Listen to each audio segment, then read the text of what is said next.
그런데 상속법에 있어서는 큰아들한테 줬는 것이 10년이 지나도 미리 정려했는 거는 아버지가 죽을 때 그 재산을 미리 정려했는 재산을 상속 재산으로 간주해요. 그래서 그걸 간주 상속 재산이라는데, 그냥 제가 쉽게 좀 그렇게 생각해요. 어떤 집이 큰아들 20억이 있는데 10억을 큰아들한테 미리 10억짜리 집을 사줬어요. 아버지가 돌아가셨어. 이제 자녀들이 생각할 때에 굉장히 유리한. 이제 10억 받아놓으면 잊어버리고 10억 있는 거 가지고 5억씩 나누자. 보통 그렇게 말하는 누가 맞아. 그렇게. 그런데 둘째는 형, 너 형 10억 받았잖아. 그래서 나 그 승복 못해. 이래서 소송을 하면 어떻게 해요? 그럼 법에서는 정려하고 상속하고 따로 구분 안 해요. 정려 줬는 것도 줬는 거고 상속 이게 합쳐. 그래가 이거를 상속 재산으로 간주를 한다는 말이에요. 그래서 이걸 간주 상속 재산을 해요. 그럼 실제로 아버지가 10억밖에 안 나긴 하지만 앞에 10억을 갖고 와서 20억을 만들어서 아버지가 어쨌든 이혼을 안 했기 때문에 반편 나눠가지고 10억 주는 거예요. 그런데 형은 이미 10억을 받았기 때문에 남았는 재산은 동생 다 가져가요. 근데 그래 판결을 하면 형이 이제 동생 안 보는 거예요. 재판이 지고 돈도 한 번 못 받으니까 후회가 나가지고 이제. 근데 아버지가 만일에 문장을 써가지고 큰애는 5하고 작은 애도 5 해라 이 문장을 썼어. 그럼 어떻게 될까? 이게 기본적으로 요 원리 좀 하는데, 우리는 내 돈이기 때문에 내 마음씨를 놔주고 자주심 자주고 내 마음대로 처분할 수 있는 권리가 있다 하는 사유재산이니까 있잖아요. 그죠? 내 재산 내 마음대로 한다는 그런 그게 있는데, 상속법에 있어서는 본인의 그것도 존중하지만 아버지가 어떤 여자 이뻐가지고 재산 팔아가 모은다고 여자 좋다.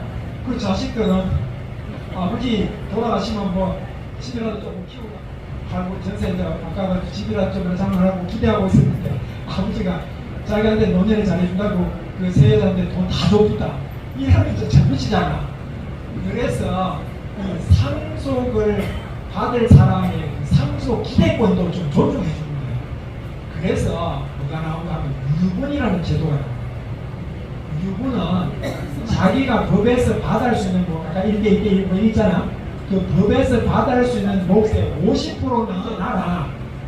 그 예를 들면 내가 2억이라는 재산이 있는데 그 배우자도 아들 하나밖에 없다 하면 아들한테 이 돈이 2억 갖고잖아요. 그렇죠? 그런데 그 2억 아들의 몫이 2억인데 그 2억의 절반 1억은 아들의 유분이라는 거예요. 그래서 내가 옹경재단에 2억을 기부해버렸어. 그럼 나 재산이 꽝 됐잖아. 그럼 내 아이는 2억을 기대했다가 한 푼도 못 받잖아. 돈이 없잖아. 돈이 침해되는 거예요. 그러니까 얘가 내 기부를 받은 옹경재단에 그 선생님 나 내 목 좀 내놓으세요. 이렇게 소송할 수 있어요. 그러면 이 법을 알면 빨리 해가지고 1억 만들어가지고 야 조건하면 문제가 없어. 근데 무슨 소리고 그러니까 사인하고 남기고 기부하고 지금 쓰고 있는데 얘가 소송을 하면 반드시 줘야 돼. 단 1년 이내에. 그리고 이 상속은 10년, 상속법은 10년이다. 10년 지나면 빵이고, 특히 이제 유분 청구는 1년 안에 해요. 1년 안에 청구를 하면 반드시 줘야 돼. 그 말은 이런 데도 보고 형한테 2억을 다 줬다. 그런 경우에도 소송을 하면 1억을 반드시 줘야 돼. 그러니까 아버지가 전세 줄 때 그렇게 주면 안 돼. 유분은 주고 줘야 돼. 그리고 형이 이 법을 좀 알면 아버지가 2억을 다 줬지만 빨리 5천만 원 마련해가지고 동생 주면서 미안하다 아버지가 그래도 이래 했는데 네가 좀 이해해라 하고 5천만 원 주면 동생이 조금 섭섭하지만 소송해도 안 되는 거예요. 5천 원 받아서 막 그러면 뒤에 왕래라도 하는데 형이 안 주려고 버티다가 소송해가 5천만 원 뺏기고 나면 안 나는 게 위험했어요. 다시 한번 이야기하면 법에서 주라고 하는 거에 절반에 해당하는 것이 무조건이에요. 자녀의 경우에 부모는 3분의 1로 줄어듭니다. 까지는 막 그러니까 유교권을 반드시 챙겨주는 것이 분쟁을 막는 일입니다. 그런데 제가 시간이 없어서 자세히 못하지만 현실적으로 어려운 건 뭐냐면 그럼 이따 하는 거는 분쟁 큰 아들한테 10억을 줬어요.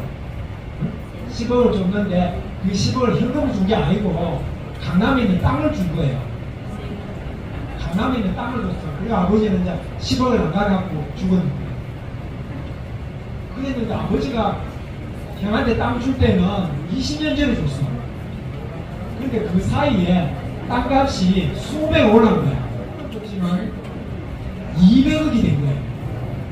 유류권을 평가할 때는 그 사람이 죽었을 때 그 시점의 시가로 치는 거야.